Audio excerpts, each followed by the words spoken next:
5-8 공자가 자공을 가리키며 말씀하셨다. 너와 안회 중에서 누가 더 뛰어난가? 자공이 대답하셨다.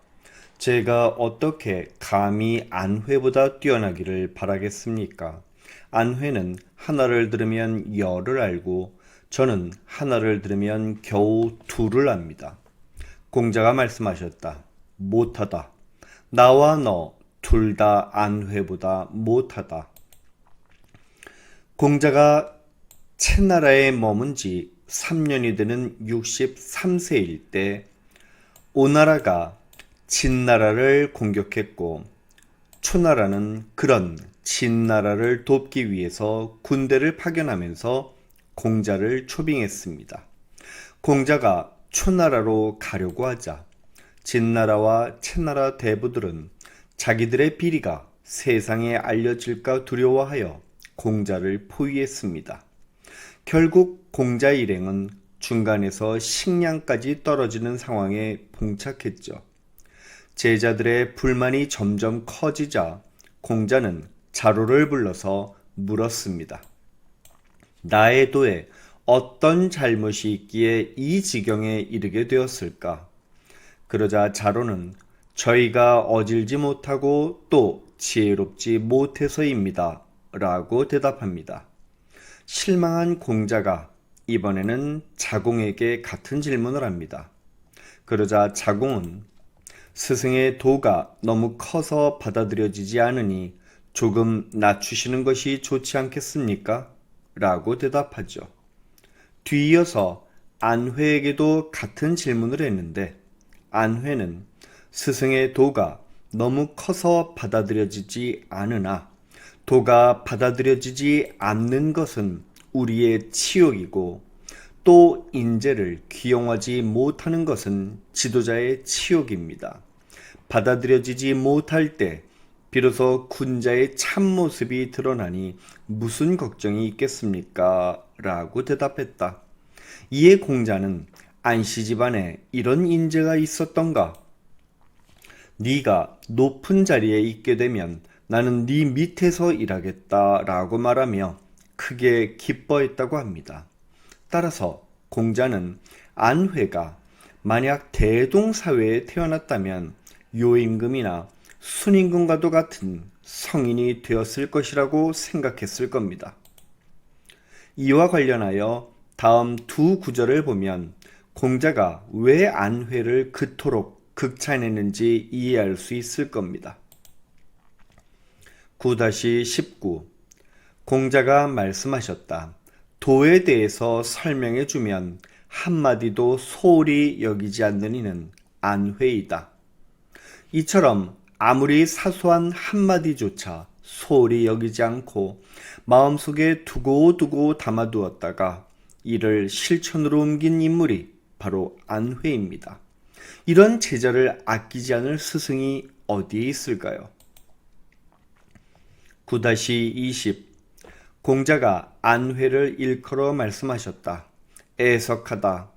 나는 그가 앞으로 나아가는 건 보았지만 멈추는 건 보지 못했다. 여기서 공자는 안회의 부단히 노력하는 자세, 상을 높이 사고 있음을 알 수 있습니다.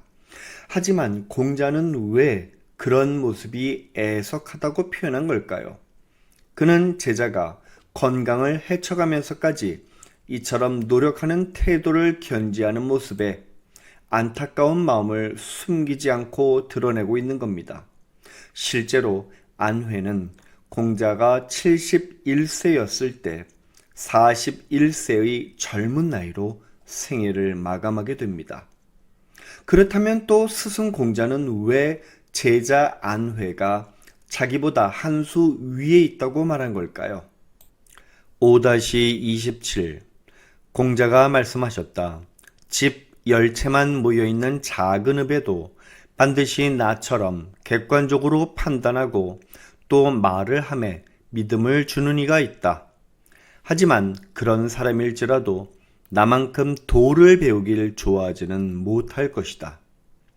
객관적이고도 공정한 마음가짐 충과 내뱉은 말은 반드시 지키는 신뢰, 신은 도의 중요한 구성 요소이지만 도는 그 외에도 다양한 구성 요소들이 있죠. 따라서 공자는 본인의 부단히 도를 배우고 실천하려고 노력하는 태도에 대해서 대단한 자부심을 갖고 있었음을 알 수 있습니다. 하지만 공자는 자신의 이처럼 도를 좋아해서 배우려고 부단히 노력하는 자세가 도 자체를 즐기는 경지보다는 한 수 아래라고 인정합니다. 6-18 공자가 말씀하셨다. 도를 아는 사람은 좋아하는 사람보다 못하다. 도를 좋아하는 사람은 즐기는 사람보다 못하다. 앞에서 공자는 안회가 도를 배우느라 누추함과 굶주림조차도 즐긴다고 극찬했습니다.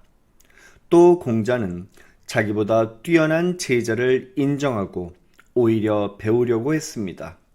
배운 바를 몸소 실천하는 것, 이것이 바로 공자가 진정 위대한 인물인 이유입니다.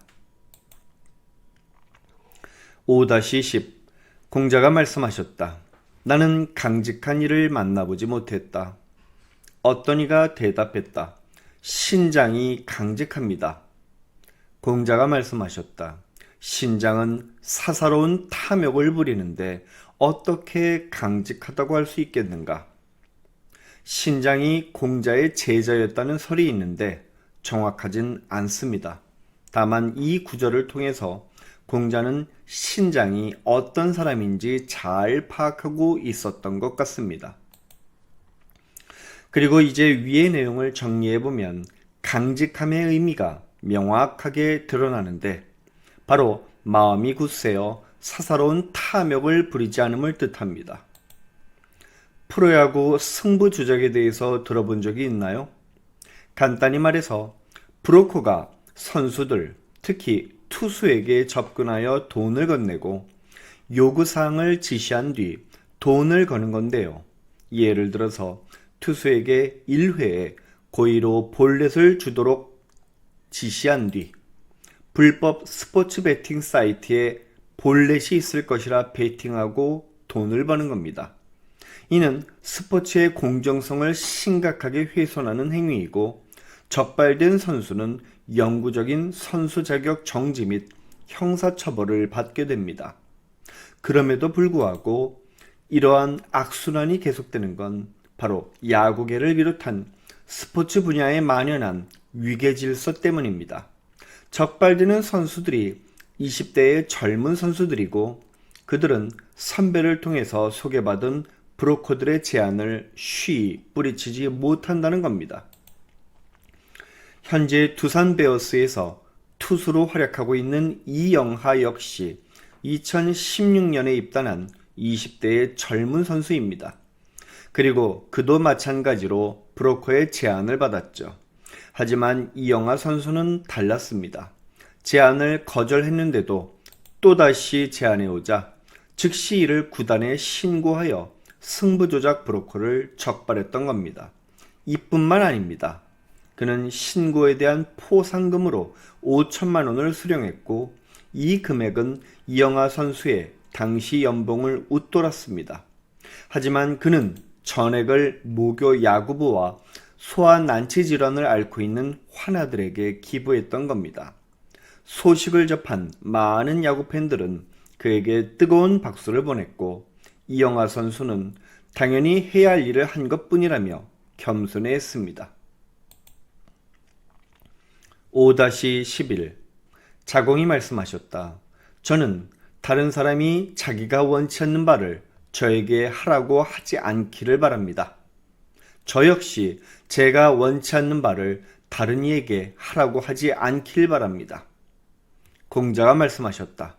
자공아, 나는 도의 직전 단계인 덕의 양대 요소가 마음을 객관적이고도 공정하게 하는 충과 남의 처지에 서서 이해하고 동정하는 마음인 서라고 가르쳤다. 리더는 대동사회의 지도자인 성인, 소강사회의 지도자인 군자, 전문가인 그릇으로 나뉘는데 너는 그릇, 즉 전문가 수준이다. 그런데 너는 지금 군자가 행하는 덕에 대해서 이야기하고 있으니 아직 네가 논할 단계가 아니다. 모든 일에는 순서와 절차가 있습니다. 정해진 순서와 절차를 따르지 않고는 최종 목표에 결코 도달할 수 없죠. 이제 지금까지 배워온 도에 도달하기 위한 순서와 절차에 대해서 개략적이나마 정리해 봅시다.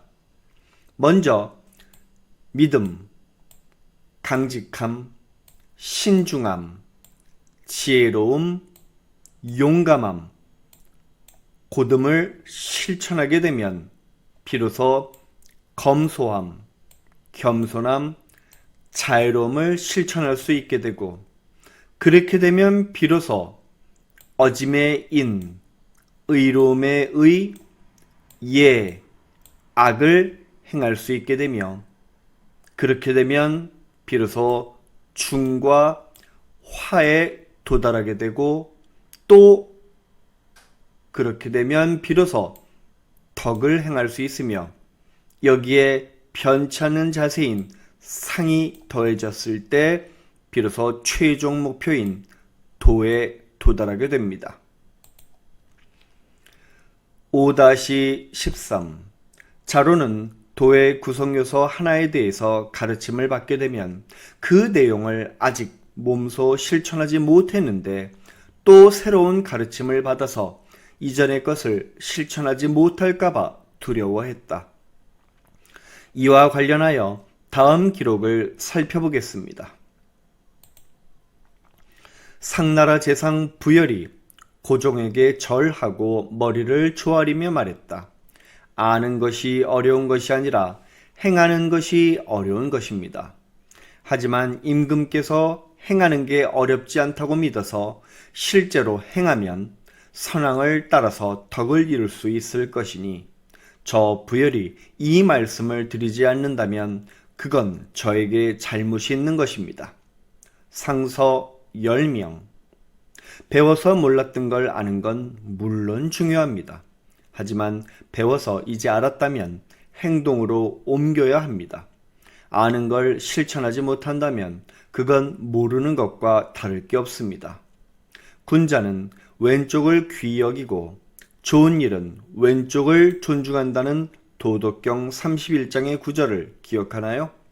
바로 말이 아닌 규격, 즉 행동을 중시했기 때문인데 폭언을 할 때 왼손이 위로 가서 오른손을 감싸는 이유 역시 여기서 유래합니다. 물론 상대방에게 애도를 표할 때는 이와 반대로 오른손으로 왼손을 감싸는데 그 이유도 마찬가지로 여기서 유래하죠.